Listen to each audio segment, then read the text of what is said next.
আসসালামু আলাইকুম রহমতুল্লাহ বারাকাতু। আজকে আবার একটা রেসিপি নিয়ে চলে এসেছি ফারহান লাইফস্টাইলে। সন্ধ্যেবেলায় ঝটপট টিফিন বানানোর জন্য এটা একদম পারফেক্ট একটা রেসিপি। আমার তো খুব ভালো লাগে এটা খেতেও, সেই জন্য বানিয়েও ফেলেছিলাম। অল্প সময়ের মধ্যে খুব তাড়াতাড়ি করে ফেলেছিলাম ভেজ চাউমিন। তো তার জন্য আমি কী কী করেছিলাম তোমাদের সাথে সেটা শেয়ার করছি। একটা মাল্টি কুকারে আমি কিছুটা পানি নিয়ে গরম করতে বসিয়ে দেবো, কারণ এতেই আমি করবো হুক্কা নুডলসটা সিদ্ধ।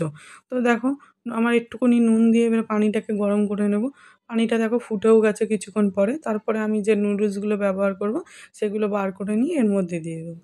একটু বড় বড় করতে চাইছি, মানে ভাঙতে চাইছি না, সেই জন্য এই লম্বাভাবেই আমি নুডলসগুলো দিয়ে দিচ্ছি। এগুলো পানিতে পড়ার সাথে সাথেই দেখো মানে পুরো নরম হয়ে যায়। যেটুকুনি ভাঙা ছিল সেটুকুনিও দিয়ে দিয়েছি। তারপরে একটু চামচ দিয়ে ঘেঁটে দিলে না আরও তাড়াতাড়ি নরম হয়ে যায়। দেখো সব নেতিয়ে যাচ্ছে। আমি এবারে চামচ দিয়ে আস্তে করে সব কটাকে বসিয়ে দিচ্ছি। দেওয়ার পর এটাকে আমি ভালোভাবে মানে নাড়িয়ে নিয়ে একটু চাপা দিয়ে রেখে দেবো। কিছুক্ষণ রাখলেই মোটামুটি এটা হয়ে যাবে। একবার মানে ফুট দিলেই মোটামুটি হয়ে যায়। তো আমার একবার ফুটেও উঠেছে দেখো। তারপরে আমি এবারে গ্যাসটা অফ মানে কুকারটা লাইনটা অফ করে দেবো। দেওয়ার পর আমি একটা চুবড়িতে নিয়ে ঠান্ডা পানিটা একটুখানি দিয়ে দেবো, যাতে এগুলো ঝরঝরে হয়। চাউমিনটা যদি ঝরঝরে না হয় না, সেক্ষেত্রে ভালোভাবে বানানোও যায় না। খুব গরম ছিল বলে আমি হাত দিতে পারছিলাম না। তারপরে ঠান্ডা পানিটা দেওয়ার কিছুক্ষণ পরে দেখলাম এটা মোটামুটি ঠান্ডা হয়ে গেছে। তাই এইভাবে মোটামুটি ঝাঁকিয়ে নিয়ে তারপরে এই যে পানিটা আছে সেটা আমি পানি ঝরাতে রেখে দেবো।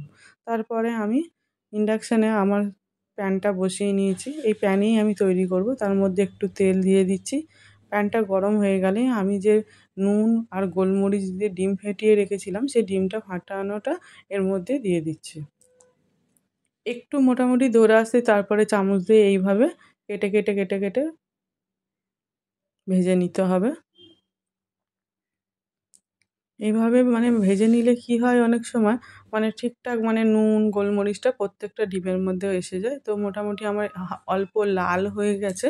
লাল হয়ে যেতে আমি পুরোটা একটা বাটিতে তুলে রেখেছিলাম। তারপরে আরেকটু প্যানে আমি তেল দিয়ে এরপর আমি সব সবজিগুলো দিয়ে দেবো।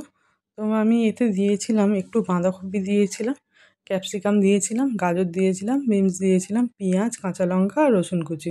এগুলো সব একটা একটা করে আমি এই প্যানের মধ্যে দিয়ে দেবো। সব কটা সবজি কিন্তু সিদ্ধ করতে হবে প্লাস ভাজা করতে হবে। তাই না আমি একদম লো ফ্লেমে রেখে আমি এটাকে ভেজে নিচ্ছিলাম। তো ভাজতে একটু সময় লাগছিল। আমি ঢাকনা চাপা দিয়ে দিয়ে ভাজছিলাম। তারপরে একটু নরম হয়ে আসতে আমি দিয়ে দিয়েছি এর মধ্যে পরিমাণ মতো নুন। নুনটা দিয়ে দেওয়ার পর একটু দিয়ে দেবো ভিনেগার। ভিনেগারটা দিলে কী হয়, অন্যরকম একটা স্বাদ চলে আসে। তো তারপর ফের আবার এরকম নেড়ে চেড়ে নিয়ে আমি ঢাকনা চাপা দিয়ে আবার কিছুক্ষণ পরে দেখছি যে মোটামুটি আস্তে আস্তে আমার এগুলো সব সিদ্ধ হয়ে আসছে। এবারে এর মধ্যে আমি ফের দিয়ে দেবো নুডলসটা।